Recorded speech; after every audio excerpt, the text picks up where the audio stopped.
Hello बच्चों, स्वागत है आप सभी का हमारे YouTube channel RP online classes में। मैं आरपी यादव। आज का इस क्लास में 11th क्लास साइंस और कॉमर्स का इकोनॉमिक्स का एक क्वेश्चन पेपर लेकर के आए हैं जो झारखंड बोर्ड के द्वारा 2023 में पूछा गया है। ठीक है, यानी ये जो आप लोग को स्क्रीन में दिख रहा है ये झारखंड वार्षिक परीक्षा 2023 में पूछा गया क्वेश्चन है जो आपका साइंस और कॉमर्स वाले बच्चों के लिए पूछा गया था। ठीक है, तो ध्यान दोगे।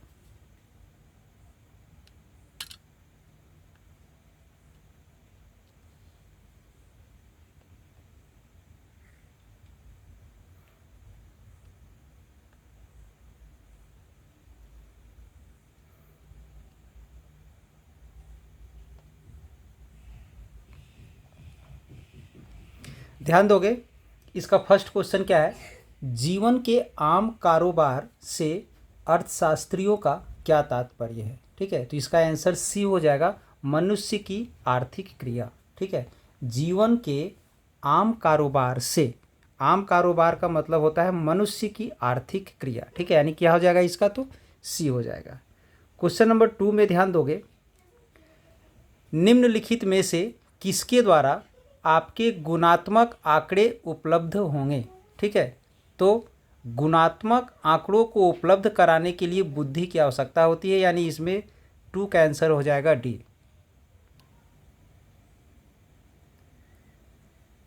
3 में ध्यान दोगे, अर्थशास्त्र के अध्ययन को प्रायः कितने वर्गों में बांटा गया है? तो आप लोग तो पढ़े होंगे, तो इसका 2 भाग है। ठीक है, यानी इसका आंसर हो जाएगा बी।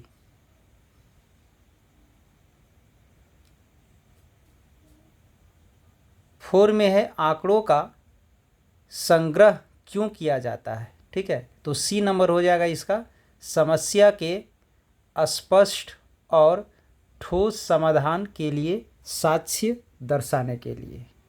ठीक है, यानी 4 का आंसर हो जाएगा सी नंबर।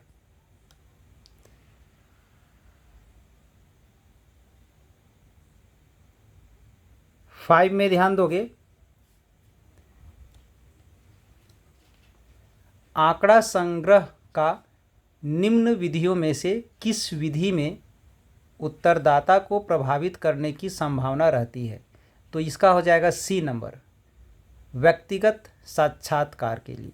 ठीक है, 6 है, प्रतिचयन त्रुटि को कैसे दूर किया जाता है? प्रतिचयन त्रुटि को कैसे दूर किया जाता है? तो प्रतिदर्श के आकार को बढ़ाकर। ठीक है, प्रतिदर्श के आकार को बढ़ा करके। ठीक है, क्वेश्चन नंबर 7 में ध्यान दोगे, आंकड़ों के गुणात्मक वर्गीकरण का आधार क्या होता है? तो विशेष गुण। ठीक है, आंकड़ों के गुणात्मक वर्गीकरण का आधार क्या होता है? तो विशेष गुण होगा। क्वेश्चन नंबर 8 में है, अपरिष्कृत आंकड़ों के संबंध में निम्न कथनों में से सही कथन का चयन कीजिए। ठीक है, तो इसका सी नंबर हो जाएगा, अपरिष्कृत आंकड़े अव्यवस्थित होते हैं।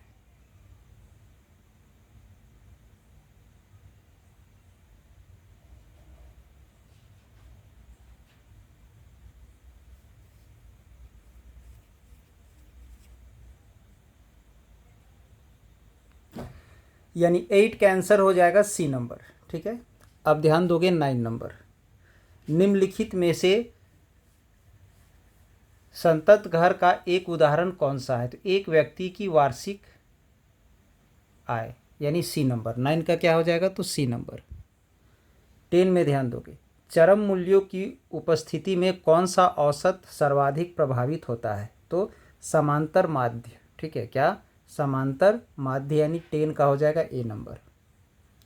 11 में है, दंड आरेख होता है। तो दंड आरेख जो हम लोग बनाते हैं वो एक्चुअली में एक्स एक्सिस वाई एक्सिस दोनों का यूज करते हैं, यानी ये द्विविमीय आरेख है। ठीक है, यानी 11 का क्या हो जाएगा? तो बी हो जाएगा। 12 में है, निम्न में से किस आरेख को संचयी बारंबारता के नाम से जाना जाता है? तो आप लोग को पता होगा, 10th क्लास में भी आप लोग पढ़े होंगे, संचयी बारंबारता के नाम से हम लोग त्वरण को जानते हैं। ठीक है, यानी 12 का क्या हो जाएगा? डी नंबर हो जाएगा। 13 में ध्यान दोगे, आंकड़ा जो दिया हुआ है 40, 50, 55, 78 तथा 58 का समांतर माध्य कितना होगा। तो समांतर माध्य निकालने के लिए सभी को ऐड करना है और ऐड करके उसका जो संख्या है उसे डिवाइड कर देना है। तो 40, 50, 55, 78 और 58 को सबको ऐड कर दोगे और 5 से डिवाइड करोगे तो आ जाएगा बी नंबर, यानी 56.2 आ जाएगा। 14 में है निम्न में से किस सूत्र से प्रमाप विचलन की गणना होती है, यानी स्टैंडर्ड डेविएशन की गणना होती है। तो ये ए नंबर। ऐसे आप लोग यहाँ पर पढ़े होंगे अंडर रूट एक्स आई माइनस एक्स मीन का स्क्वायर, तो वही डी आई से रिप्रेजेंट कर रहे हैं। डी आई का मीनिंग है यहाँ एक्स आई माइनस एक्स मीन का स्क्वायर, ठीक है, यानी 14 का ए नंबर हो जाएगा। 15 में है परिक्षेपण की निम्नलिखित मापों में से कौन सा माप सामान्य रूप से प्रयुक्त होता है। तो इसका हो जाएगा सी नंबर, प्रमाप विचलन, ठीक है। ऐसे परिक्षेपण को हम लोग डिस्पर्शन कहते हैं, इंग्लिश में पढ़े होंगे, ठीक है। अब 16, यदि दो चरों के बीच सहसंबंध गुणांक +1 है तो दो चरों के बीच कौन सा सहसंबंध होगा। तो पूर्णतया धनात्मक सहसंबंध। धनात्मक का मतलब यहाँ सकारात्मक आप लोग समझ सकते हैं, ठीक है। एक्चुअली में सहसंबंध गुणांक का जो वैल्यू है वो -1 और +1 के बीच होता है, ठीक है। -1 और +1 के बीच में, -1 से लेके +1 के बीच होता है। तो -1 कहने का मतलब है पूर्ण रूप से वो नकारात्मक यानी नेगेटिव होगा। तो +1 दिया है तो पूर्णतया धनात्मक सहसंबंध होगा, यानी सी नंबर हो जाएगा इसका। 17 में है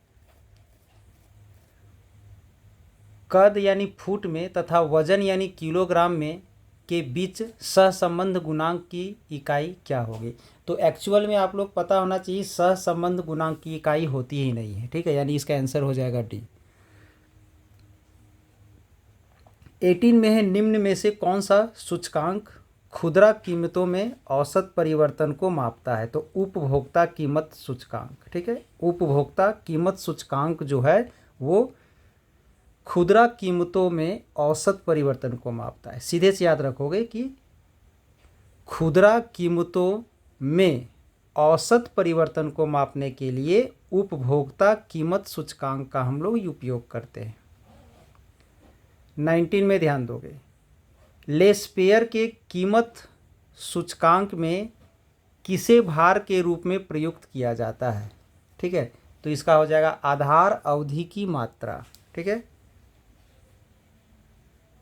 20 में ध्यान दोगे मदों के सापेक्षिक महत्व को बताने वाले सूचकांक को क्या कहा जाता है। तो ये होता है भारित सूचकांक, ठीक है।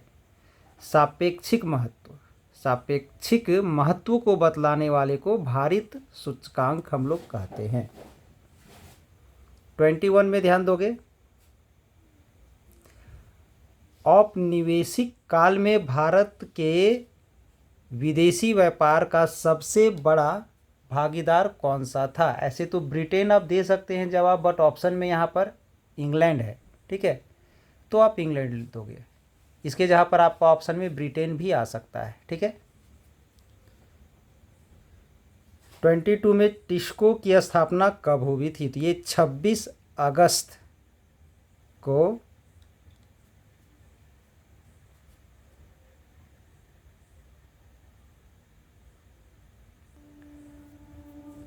टिस्को की स्थापना कब हुई थी। तो 1907 में, 26 अगस्त 1907 में जमशेदपुर में हुई थी, ठीक है। यानी इसका आंसर क्या हो जाएगा, तो बी नंबर हो जाएगा, ठीक है। यानी इसका आंसर क्या होगा, तो बी नंबर हो जाएगा 1907। 23 में ध्यान दोगे परिप्रेक्ष्यात्मक योजना का उद्देश्य कितने वर्षों में प्राप्त करना होता है। ऐसे तो ये 15 से 30 साल के बीच में होती है, बट यहाँ ऑप्शन में उस हिसाब से 20 दिया हुआ है, इसलिए 20 हो जाएगा, यानी डी नंबर। 24 है 1950 में लघु औद्योगिक इकाई में निवेश की अधिकतम सीमा क्या थी। तो ये 5 लाख रुपये की थी, ठीक है, ध्यान दोगे। 24 का हो जाएगा सी नंबर।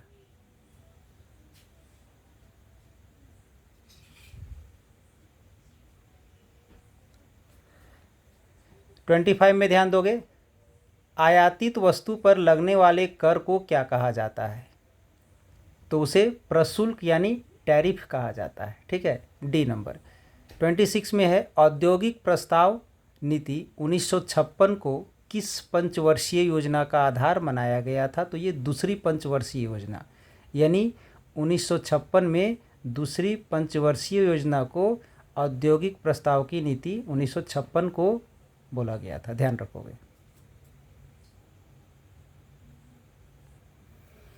निम्नलिखित 27 में ध्यान दोगे, निम्नलिखित में से अप्रत्यक्ष कर का उदाहरण कौन सा है? तो वो है बिक्री कर। ठीक है, क्या है वो? बिक्री कर, यानी ए नंबर। 28 में है, टाटा स्टील विश्व के कितने देशों में कार्यरत है? तो ये विश्व के 26 देशों में कार्यरत है। ठीक है, यानी डी नंबर। 29 में है, विश्व व्यापार संगठन की स्थापना कब हुई थी? तो ये हुआ था 1 जनवरी 1995 को, 1 जनवरी 1995 में हुई थी, यानी इसका सी नंबर हो जाएगा।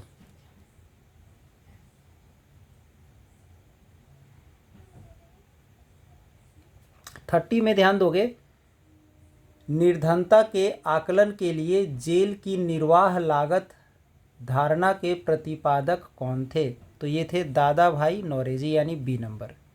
31 में है, निम्नलिखित में से कौन सी योजना निर्धनों के खाद्य उपभोग और पोषण स्तर को प्रभावित करती है?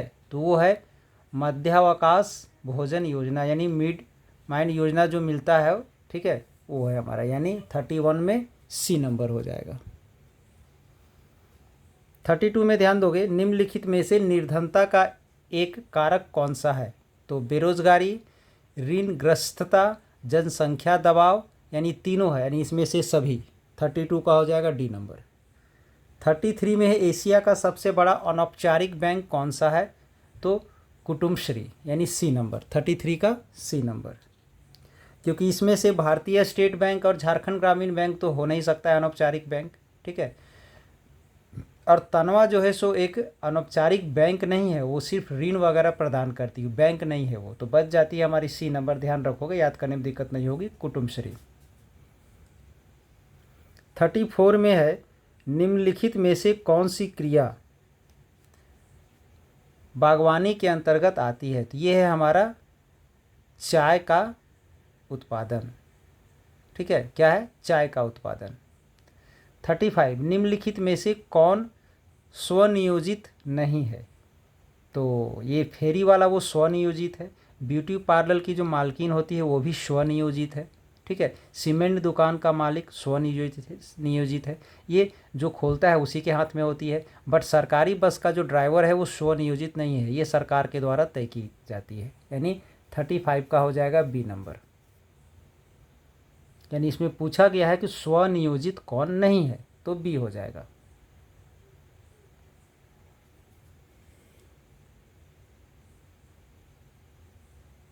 थर्टी 36 में ध्यान दोगे, निम्नलिखित में से किस व्यक्ति को दिहाड़ी मजदूर कहा जाता है? तो भवन निर्माण में कार्यरत मजदूर। ठीक है, भवन निर्माण में कार्यरत मजदूर को दिहाड़ी मजदूर कहा जाता है। ठीक है, यानी 36 का हो जाएगा डी नंबर। 37 में ध्यान दोगे, निम्नलिखित में से किस साधन के ऊर्जा की सर्वाधिक बचत की जा सकती है? तो आप लोग इतना तो पता होगा, CFL, ट्यूबलाइट, सामान्य बल्ब। तो इसमें से जो सामान्य बल्ब जो है ना, इसमें सबसे ज़्यादा ऊर्जा की खपत होती है। ठीक है, इस सामान्य बल्ब के बाद आप लोग ट्यूबलाइट और CFL यूज करते होगे, तो इसमें भी लगभग ऊर्जा ज़्यादा जब खपत होने लगी तब जाके लेड LED बल्ब का निर्माण किया गया है। ठीक है, तो यहाँ पूछा गया है सबसे कम ऊर्जा, तो सबसे कम ऊर्जा निम्नलिखित में से किस साधन से ऊर्जा की सर्वाधिक बचत की जाती है? सबसे ज़्यादा बचत लेड से किया जाता है, क्योंकि सबसे कम ऊर्जा का खपत होता है लेड में। ठीक है, इसके बाद 38, ANM का पूर्ण रूप क्या होता है? तो इसका सी नंबर हो जाएगा, एक्सिलरी नर्स मिडवाइफ। 39 में ध्यान दोगे,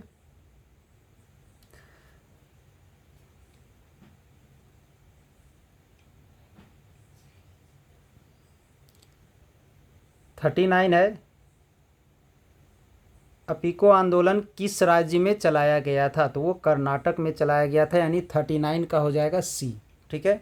इसके बाद 40 में है, ग्रेट लीप फॉरवर्ड अभियान किस देश में लागू किया गया था? तो ये चीन में लागू किया गया था। ठीक है। तो आई होप आज का ये क्लास आप लोग को अच्छा लगा हो, तो इसके लिए एक लाइक कर दें, वीडियो को ज़्यादा से ज़्यादा शेयर करें, क्योंकि ये जो क्वेश्चन है आपके आने वाले समय में, अगर 11th का एग्ज़ाम आप देने वाले हैं इकोनॉमिक्स से रिलेटेड, ठीक है, तो बहुत ही इंपॉर्टेंट होने वाला है। ये तो क्वेश्चन पेपर आपका एक्चुअली साइंस और कॉमर्स वाले के लिए है, बट ये क्वेश्चन आने वाले समय में आर्ट्स के लिए भी इंपॉर्टेंट हो सकता है। ठीक है। चलिए, इस चैनल से आप लोगों को जुड़ने के लिए धन्यवाद, और इसी तरह का और लेटेस्ट वीडियो का लाभ उठाने के लिए चैनल से आप बने रहें, चैनल को सब्सक्राइब करके रखें।